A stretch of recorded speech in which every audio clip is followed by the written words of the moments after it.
Okay geng, so sekarang pukul 3.35 pagi. Orang lain sedap tidur. Kita settlekan kerja gosok kayu jati lama ni.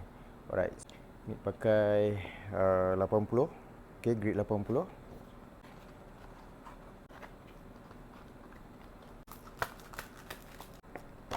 Macam saya tak ada blok untuk kertas basih. Jadi saya pakai pemadam whiteboard je. Boleh pakai sebab dia okay, keras.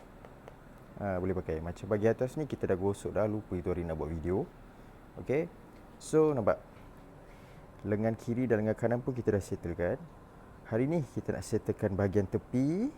Alright, and then kalau sempat kita nak settlekan bahagian tengah. Okay.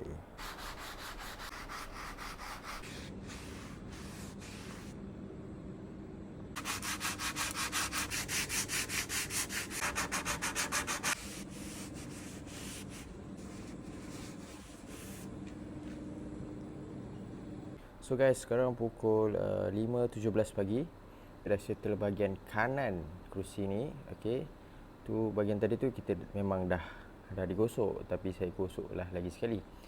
Start dari atas, turun, pump. Alright, ada lagi, masih lagi tak kemas lah.